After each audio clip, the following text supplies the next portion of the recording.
नमस्कार विद्यार्थी मित्रांनो, नवीन बदललेल्या 12वीच्या अभ्यासक्रमानुसार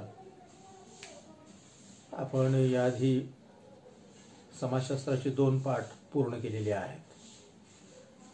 आज आपण नवीन पाठाला प्रारंभ करत आहोत, जो की 3रा पाठ आहे. 12वीचं जे बदललेलं टेक्स्ट बुक आहे, यामध्ये 3ऱ्या पाठाचं नाव आहे भारतीय समाजातील विविधता आणि एकता. भारतीय समाजातील विविधता आणि एकता. आता पहा, भारतीय समाज आणि भारतीय समाजामध्ये असलेली विविधता. आता पहा, भारत हा एक खंडप्राय देश आहे आणि या ठिकाणी जी लोकसंख्या एकवटलेली आहे, ही एकवटलेल्या लोकसंख्येमध्ये आपल्याला मोठ्या प्रमाणात विविधता असलेली दिसून येते, अनेकता असलेली दिसून येते. आणि त्यामुळे जगामध्ये भारताची ओळख विविधतेत एकता असलेला देश अशी भारताची ओळख आहे. आता या ठिकाणी प्रत्येक बाबतीमध्ये आपल्याला विविधता पाहावयास सापडते. विविधतेचे अनेक स्रोत या ठिकाणी भारतामध्ये अस्तित्वात असलेली आपल्याला दिसतात. कारण की वेगवेगळ्या वंशाचे, वेगवेगळ्या धर्माचे, वेगवेगळ्या संस्कृतीचे, वेगवेगळ्या भाषेचे, वेगवेगळ्या प्रदेशाचे, वेगवेगळ्या संस्कृतीचे, वेगवेगळ्या प्रकारची विचारधारा असलेले, वेगवेगळे भौगोलिक प्रदेश असलेले, फक्त संस्कृतीच नव्हे तर संस्कृतीमध्ये अनेक उपसंस्कृती सुद्धा या ठिकाणी अस्तित्वात असलेले दिसून येत आहे. आता हे भिन्नतेचे जरी घटक असले तरी साधारणतः यामधून भारतामध्ये आपल्याला एकताही मोठ्या प्रमाणात पाहावयास सापडते. म्हणजे विविधतेत एकता हे भारताचं प्रमुख असं वैशिष्ट्य आहे. आणि अशी ही विविधता आणि विविधतातून एकता जरी या ठिकाणी आपल्याला पाहावयास सापडत असली तरी आपण म्हणूया राष्ट्रीय ऐक्यासमोर यामधून काही प्रमाणामध्ये आव्हानंही निर्माण होत असलेली दिसत आहेत, समस्याही निर्माण होत असलेल्या दिसत आहेत. या सर्व आव्हानाची चर्चा सुद्धा आणि या विविधतेची चर्चा सुद्धा आपल्याला या पाठामध्ये करावयाची आहे. मुळातच भारतीय समाजाकडे पाहत असताना विविधतेतून एकता असलेला समाज म्हणून पाहिलं जातं. आणि अशी ही जी विविधता या ठिकाणी पाहावयास सापडते, त्यामधून एकतेचं सूत्र जरी असलं तरी सर्व समाज या ठिकाणी गुणागोविंदानं नांदत असलेला आपल्याला दिसतो. अनेक फरक या ठिकाणी दिसत आहेत. आणि मग अशी ही भारतामध्ये आढळत असलेली विविधतेतून एकता जर आपण पाहिली तर या चॅप्टर मधला मग पहिला भाग जो येतोय तो आहे भारतीय समाजातील विविधता. भारतीय समाज, भारतीय समाजातील विविधता. विविधता या शब्दाचा अर्थ होतोय फरक आहे, भिन्नता आहे. आणि अशी ही जी भिन्नता भारतीय समाज व्यवस्थेमध्ये आपल्याला पाहावयास सापडते, त्या भिन्नतेची आपल्याला या ठिकाणी चर्चा करावयाची आहे. आता अशी भिन्नता, अशी विविधता निर्माण करणारे कुठले स्रोत या ठिकाणी आहेत, कशामुळे या ठिकाणी भिन्नता आपल्याला पाहावयास सापडते, वेगळेपण पाहावयास सापडतो, त्या भिन्नतेची चर्चा आपण या ठिकाणी करणार आहोत. त्या विविधतेची चर्चा आपण या भारतीय समाजातील विविधता यामध्ये करणार आहोत. यामध्ये मग वंश, अनेक वंशाचे लोक या ठिकाणी आहेत, अनेक धर्माचे लोक या ठिकाणी आहेत, अनेक भाषेचे लोक या ठिकाणी आहेत, अनेक प्रदेशाचे लोक या ठिकाणी आहेत, अनेक जातीचे लोक या ठिकाणी आहेत, अनेक वर्गाचे लोक या ठिकाणी आहेत. त्याचबरोबर लिंगभाव हा सुद्धा या ठिकाणी विविधतेचा एक घटक असलेला आपल्याला दिसतो. मग ही सांगितलेले सर्व जे विविधता दर्शवणारे हे जे घटक आहेत ते आपण एक एक करून या ठिकाणी अभ्यासूया. यामधला पहिला घटक आहे तो आहे वांशिक विविधता. वंश. आता पहा, वंश कशाला म्हणायचं तर वैशिष्ट्यपूर्ण शारीरिक बांधणी असलेल्या लोकांचा गट म्हणजे वंश. हा साधी आणि सोपी व्याख्या आहे. वैशिष्ट्यपूर्ण शारीरिक बांधणी असलेल्या लोकांचा गट, लोकांचा समूह म्हणजे वंश. एकच शब्द आहे फक्त यामध्ये, वैशिष्ट्यपूर्ण शारीरिक बांधणी. म्हणजे वैशिष्ट्यपूर्ण शारीरिक बांधणी असलेला लोकांचा गट म्हणा अथवा समूह म्हणा, त्याला साधारणतः वंश असं म्हटलं जातं. म्हणजे एका वंशामध्ये राहणारे जे लोक आहेत त्यांची शारीरिक बांधणी, शारीरिक ठेवण आपण म्हणूया, ही साधारणतः सारख्या स्वरूपाची असते.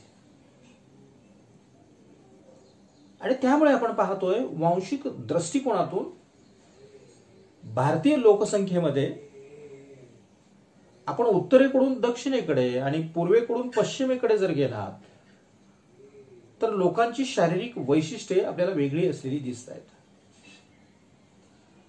त्याचं कारणच ते आहे की भिन्न वांशिक गटाचे लोक या ठिकाणी राहतात. उत्तर भारतामध्ये ज्या प्रकारचा माणूस आपल्याला बाह्य स्वरूपावरून दिसतो तसाच माणूस आपल्याला दक्षिणेकडे दिसतो अशातला भाग नाही. पूर्वीकडे ज्या पद्धतीची लोकांची बाह्य शारीरिक ठेवण आहे त्या प्रकारचीच बाह्य प्रकारची शारीरिक ठेवण ही पश्चिमेकडील लोकांची आहे असं आपल्याला म्हणता येत नाही. वेगळे पण आपल्याला लगेच लक्षामध्ये येतं. हे कशामुळे घडतं तर वांशिक भिन्नता या ठिकाणी आहे. विशिष्ट प्रकारची शारीरिक बांधणी ही त्या त्या वंशाची असलेली आपल्याला दिसते. या संदर्भामध्ये A.W. ग्रीन यांचं मत जर आपण पाहिलं तर त्यांनी सांगितलं की वंश हा व्यक्तीचा मोठा जैविक गट आहे. A.W. ग्रीन सांगतायत वंश हा व्यक्तीचा मोठा जैविक गट आहे आणि या मोठ्या जैविक गटाची वैशिष्ट्यपूर्ण आणि अंगभूत स्वरूपाची वैशिष्ट्ये असतात. वैशिष्ट्यपूर्ण आणि अंगभूत वैशिष्ट्ये असतात आणि त्यामुळेच वैशिष्ट्य थोड्याफार फरकानं या ठिकाणी समान स्वरूपाची असलेली आपल्याला दिसतात. आता असं हे वांशिक वर्गीकरण जे केलं जातं, या वांशिक वर्गीकरणासाठी जे वांशिक वर्गीकरण या ठिकाणी केलं जातं, हे करण्यासाठी ज्याचा आधार घेतला जातो अशा वैशिष्ट्यांना वंशीय निकष असं संबोधलं जातं आणि वंशीय निकषाच्या आधारे वंशाचं वर्गीकरण या ठिकाणी केलं जातं. आता भारतीय लोकसंख्या जर आपण पाहिली तर भारतीय लोकसंख्या ही छोटी नाही, लहान नाही, तर भारतीय लोकसंख्या ही अवाढव्य स्वरूपाची आहे. खूप मोठी लोकसंख्या आहे. जगामध्ये नंबर 2 क्रमांकावरती आपण आहोत लोकसंख्येच्या बाबतीत. आणि असं ह्या अवाढव्य स्वरूपाच्या लोकसंख्येचं पद्धतशीर संस्कृती वर्णन करणं हे अतिशय अवघड आहे. असं जरी असलं तरी अनेक मानववंश शास्त्रज्ञांनी भारतीय लोकसंख्येचं वंशावर आधारित असलेलं वर्गीकरण करण्याचा प्रयत्न केलेला आहे. यामध्ये J.H. हंटन आहेत, D.N. मुजुमदार आहेत आणि B.S. गुहा आहेत. या अशा अनेक मानववंशशास्त्रज्ञांनी भारतीय लोकसंख्येचं वंशावर आधारित असलेलं वर्गीकरण करण्याचा प्रयत्न केलेला आहे.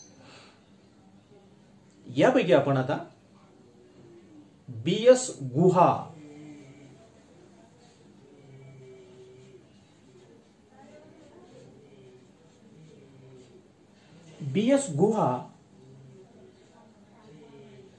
यांनी भारतीय वंशाचं जे वर्गीकरण केलेलं आहे ते वर्गीकरण पाहूया. विद्यार्थी मित्रांनो, तुम्हाला वस्तुनिष्ठ प्रश्नामध्ये विचारली जाण्याची शक्यता आहे. तर गुहा काय म्हणतात पहा. त्यांनी सांगितलं की भारतीय लोकसंख्येचे 6 प्रमुख वंश आहेत. गुहा म्हणतात भारतीय लोकसंख्येचे 6 प्रमुख वंश आहेत. विद्यार्थी मित्रांनो, तुम्हाला पाठ्यपुस्तकामध्ये पेज क्रमांक 46 वरती हे 6 प्रमुख वंश दिसून येतील. तुम्हाला परीक्षेमध्ये प्रश्न पडू शकतो, भारतीय लोकसंख्येमध्ये किती वंशाचे लोक आढळतात? तर किती? 6 वंशाचे लोक आढळतात. भारतीय लोकसंख्येमध्ये 6 प्रमुख वंशाचे लोक आढळतात असं कुणी म्हटले? तर B.S. गुहा यांनी हे स्पष्ट करण्याचा प्रयत्न केलेला. आता त्यांनी जे 6 वंश सांगितले ते 6 वंशाचं वर्गीकरण त्यांनी सांगितलं. नेग्रिटो, प्रोटो ऑस्ट्रोलाइट, मंगोलाइट, द्रविडियन,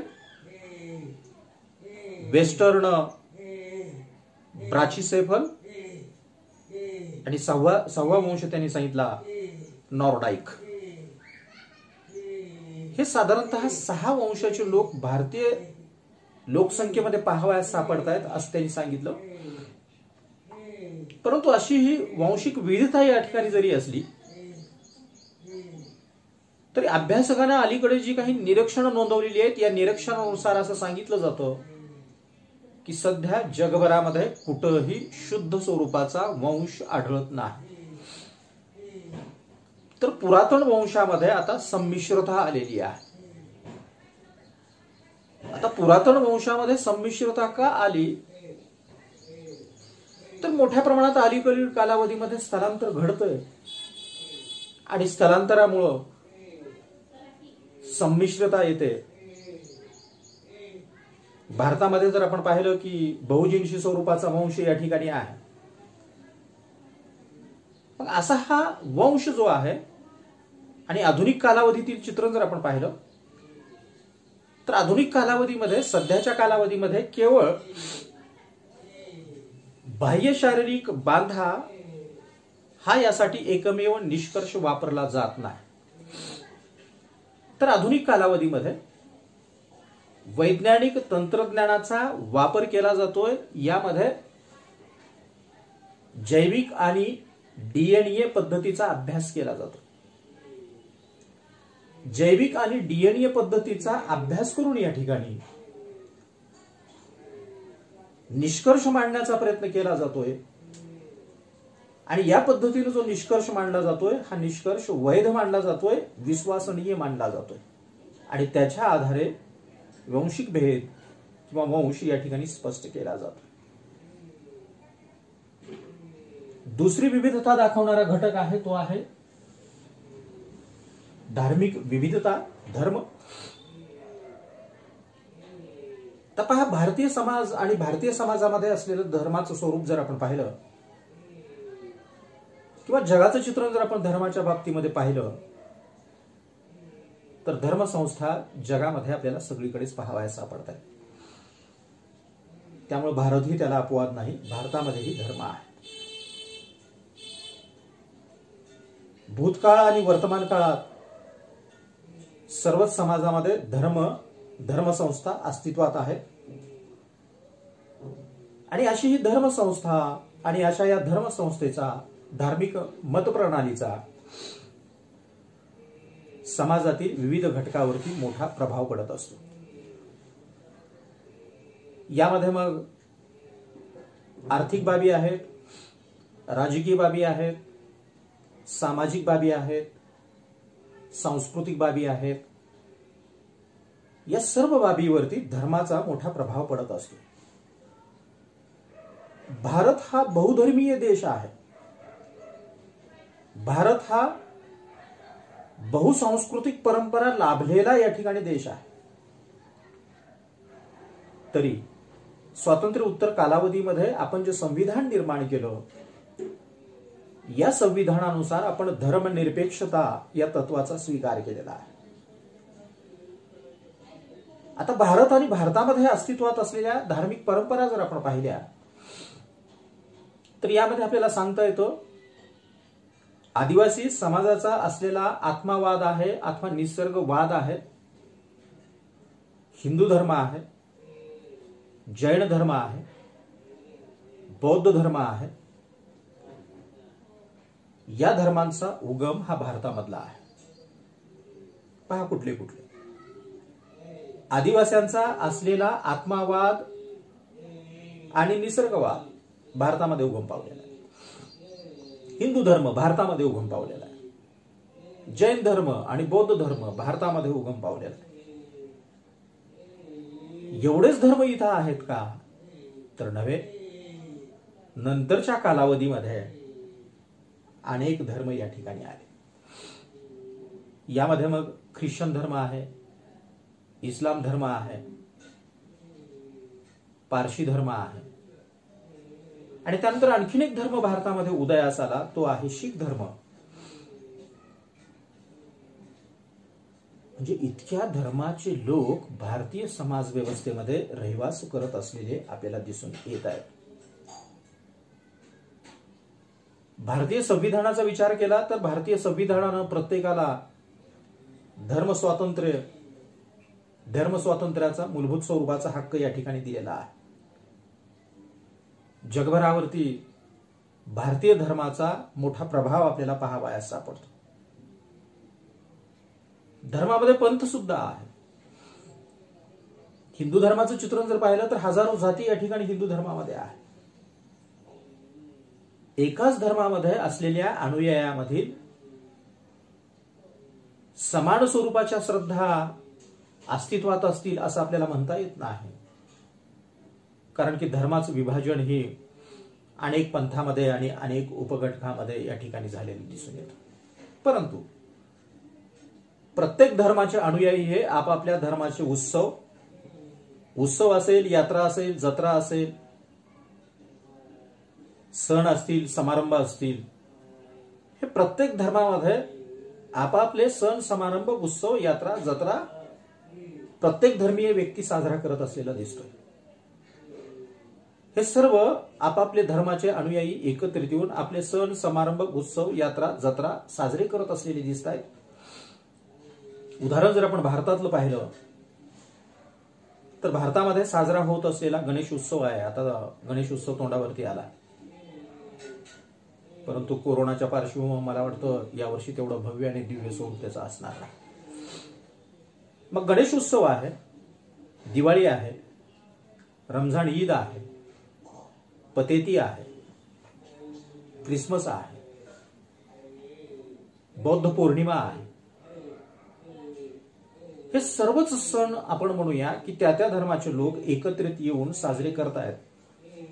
भारत सरकारनं अशा या धार्मिक सण आणि समारंभाच्या संदर्भामध्ये शासकीय सुट्टी सुद्धा भारत सरकार या ठिकाणी देत असलेलं दिसतं. उदाहरणामध्ये गुड फ्रायडेची सुट्टी आपल्याकडे असते, रामनवमीची सुट्टी आपल्याकडे असते, रमजान ईदची आपल्याकडे सुट्टी असते, दिवाळीच्या सुट्ट्या आपल्याकडे असतात. म्हणजे साधारणतः यामध्ये आपण म्हणूया की या पद्धतीनं धार्मिक अनुयायी आपापल्या धर्माचे सण आणि समारंभ एकत्रित येऊन साजरे करत असलेले दिसत आहे. त्यानंतर विविधतेचा घटक आहे भाषिक विविधता, भाषा. भारत हा बहुभाषिक देश आहे. या ठिकाणी एकच भाषा बोलली जात नाही, तर अनेक भाषा बोलल्या जात आहेत. बहुभाषिक देश आहे आणि बहुभाषिकता हे भारतीय जीवन पद्धतीचं एक वैशिष्ट्य आहे. स्वातंत्र्योत्तर कालावधीमध्ये आपण 1956 ला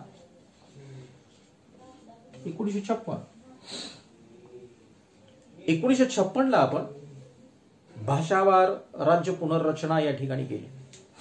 भाषावार राज्य पुनर्रचना, त्या भाषेचे गट आपण तयार केले.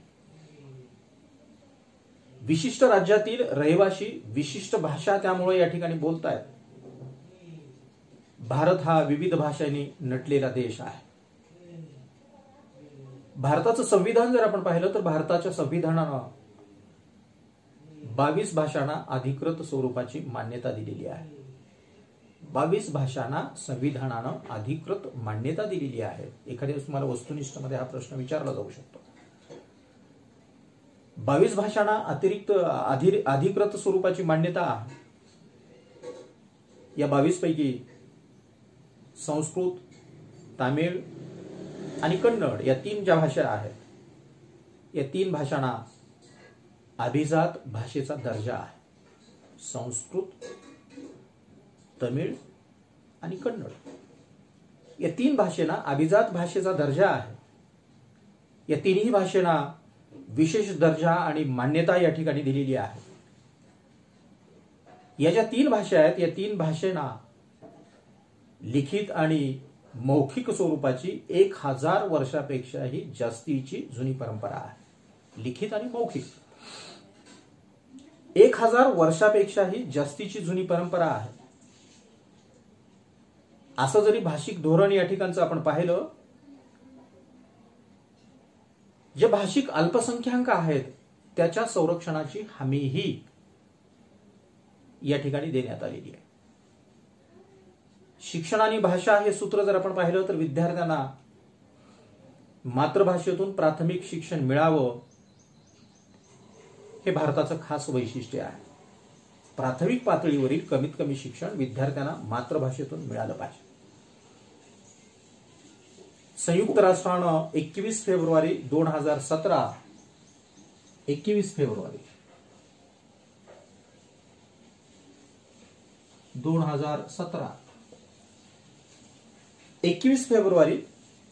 2017 हा आंतरराष्ट्रीय मातृभाषा दिन म्हणून जाहीर केला. विद्यार्थी मित्रांनो, हाही प्रश्न तुम्हाला 1 मार्कासाठी वस्तुनिष्ठमध्ये विचारला जाऊ शकतो.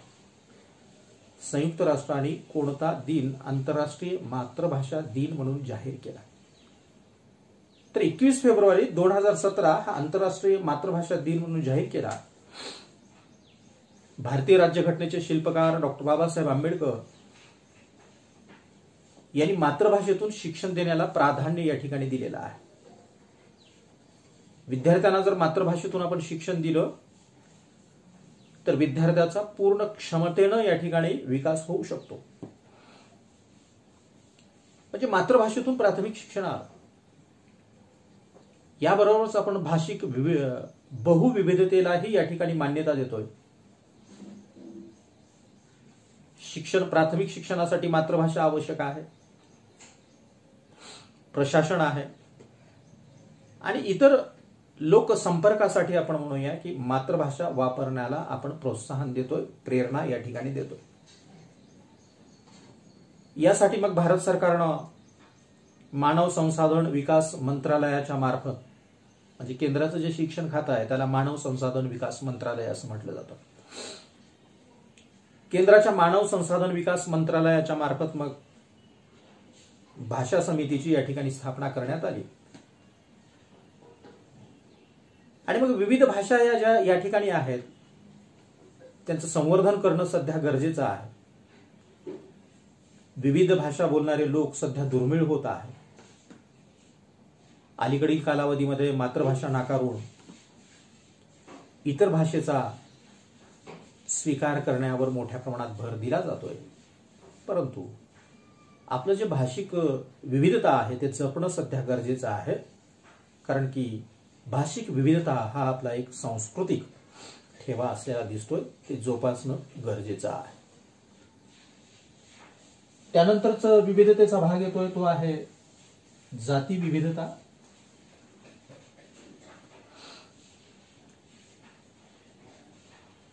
पहा, या ठिकाणी आपल्याला मोठ्या प्रमाणात काय दिसतं, तर या ठिकाणी आपल्याला जातीची विविधता दिसते.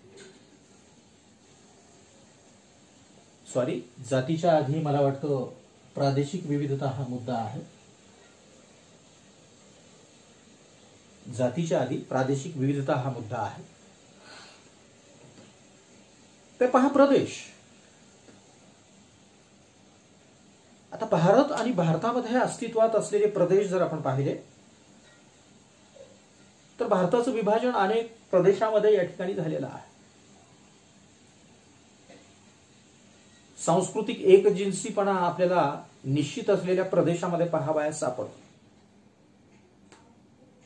एखाद्या विशिष्ट भौगोलिक प्रदेशामध्ये राहणारे जे लोक आहेत, वास्तव्य करणारे लोक जे आहेत, या लोकांचा भूतकाळ समान असल्यामुळं एका निश्चित भूप्रदेशामध्ये राहणाऱ्या लोकांचा भूतकाळ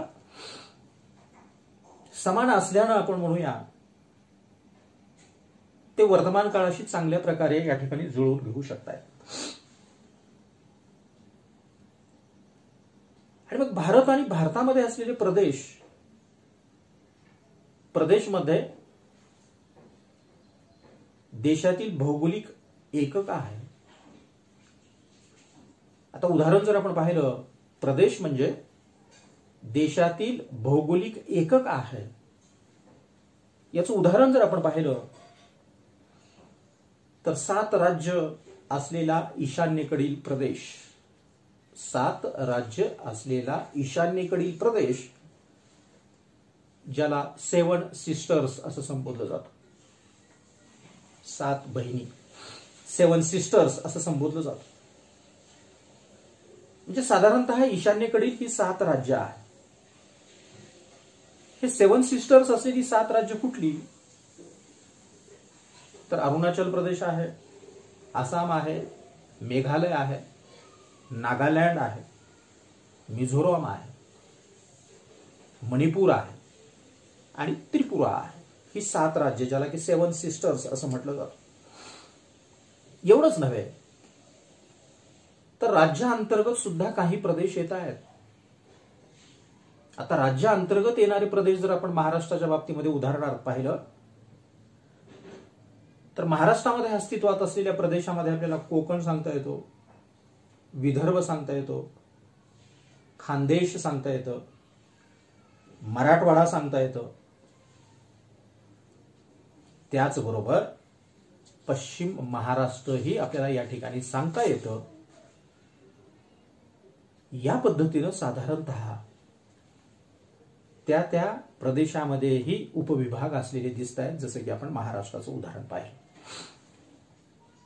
आता प्रत्येक प्रदेशाची काहीतरी वैविध्यपूर्ण अशी संपन्नता असते, काहीतरी अनोखं त्या ठिकाणी असतं. मग नद्या आहेत, जलस्रोत आहेत, वनं आहेत, खनिजं आहेत, त्या ठिकाणचं सामाजिक, आर्थिक आणि राजकीय वातावरण आहे.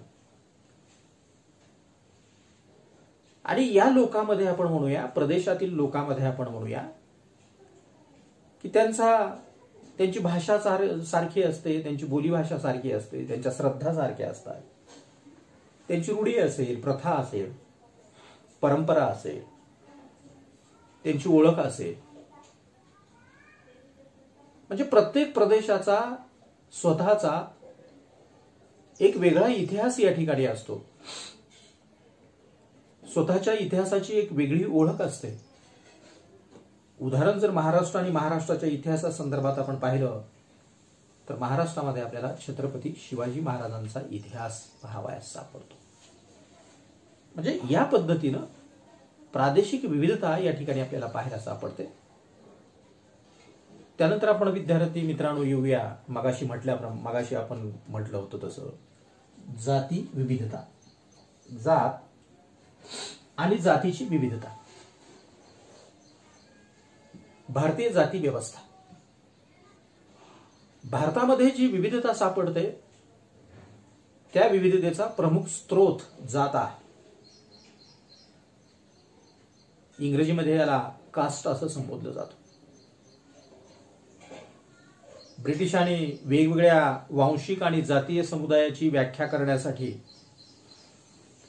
कास्ट ही संज्ञा वापरात आणली. तर समाजशास्त्रज्ञाचा भारतीय जातीकडे पाहण्याचा दृष्टिकोन जर आपण पाहिला तर तो दोन प्रकारचा आहे. एक आहे वर्ण आणि दुसरा आहे जाती. आता पहा, वर्ण म्हटलं की हिंदू धर्मामध्ये अस्तित्वात असलेली वर्ण व्यवस्था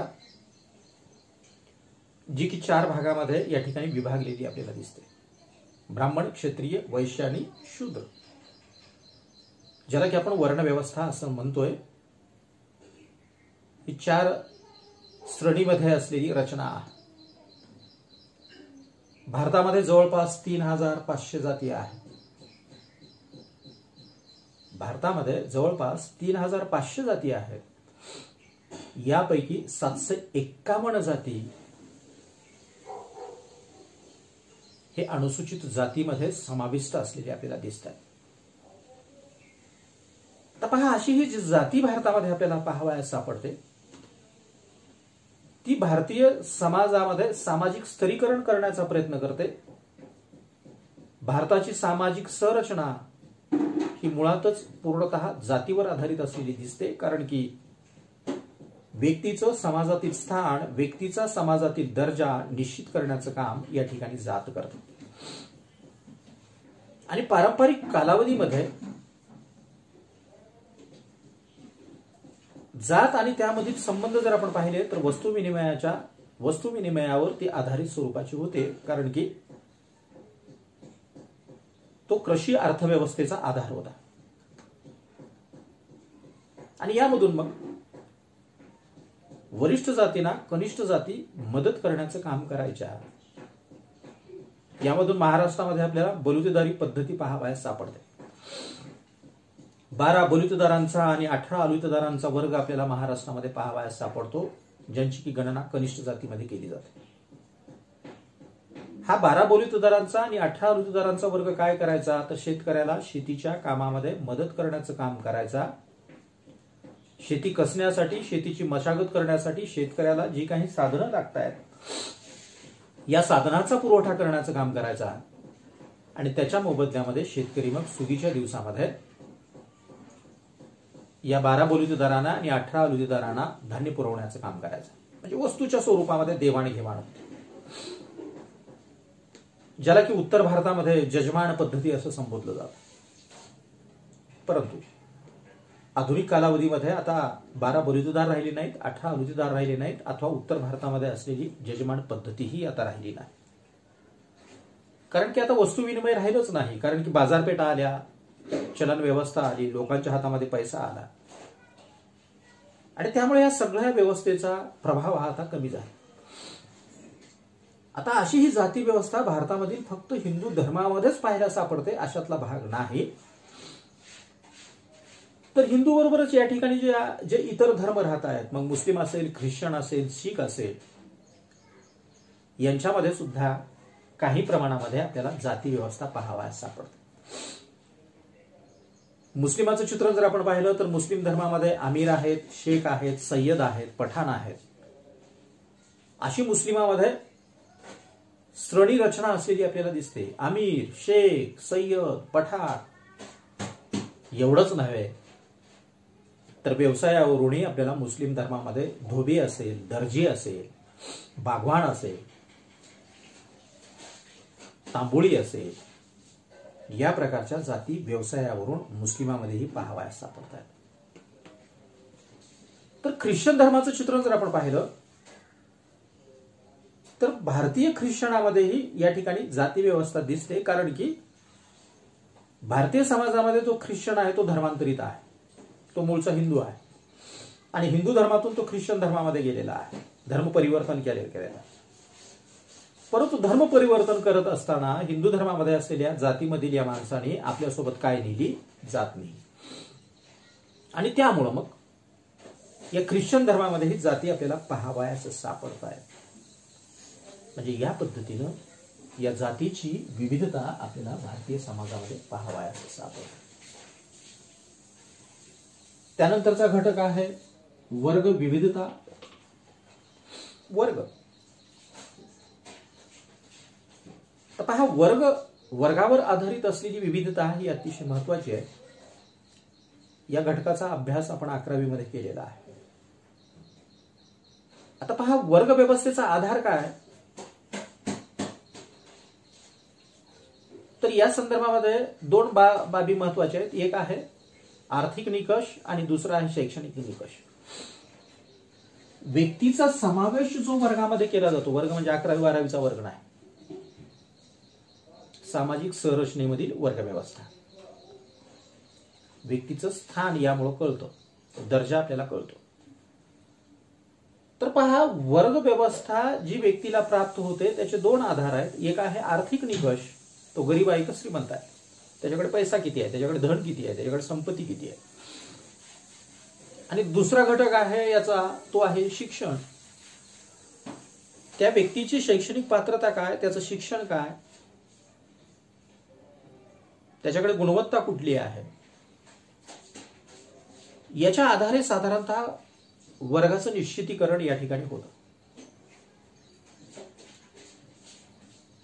म्हणजे या ठिकाणी आर्थिक घटक हा महत्वाचा आहे. आणि यामधून 3 गटामध्ये समाज विभागला जातो. एक श्रीमंताचा वर्ग, एक मध्यमाचा वर्ग आणि एक गरिबाचा वर्ग.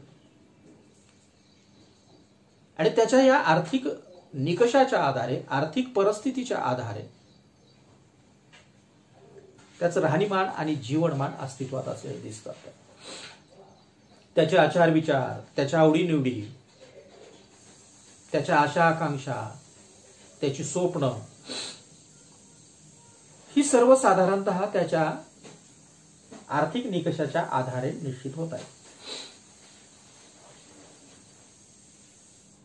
उदाहरणामध्ये प्रवास करत असताना सार्वजनिक वाहतुकीनं प्रवास करावा की स्वतःच्या गाडीनं प्रवास करावा. जो गरीब आहे तो सार्वजनिक वाहतुकीनं प्रवास करत असेल. ज्याची आर्थिक ऐपत आहे तो स्वतःच्या गाडीनं प्रवास करत असेल. धान्य घेत असताना किंवा खरेदी करत असताना दुकानातून खरेदी करायची की मॉलमधून खरेदी करायची. शिक्षण हे कॉन्व्हेंटमध्ये घ्यायचं की जिल्हा परिषदेच्या शाळेमध्ये, महानगरपालिकेच्या शाळेमध्ये घ्यायचं, हे सगळं आर्थिक निकषाच्या आधारे या ठिकाणी ठरतं. भारतीय समाज व्यवस्थेमध्ये उच्च वर्गाची संख्या कमी आहे, तर मध्यम वर्ग आणि निम्न वर्गाची संख्या ही जास्तीची असलेली दिसते. आणि शेवटचा 7वा घटक आहे लैंगिक विविधता. हा विद्यार्थी मित्रांनो, आपण पुढच्या भागामध्ये या लैंगिक विविधतेवरती विचार करूया. धन्यवाद.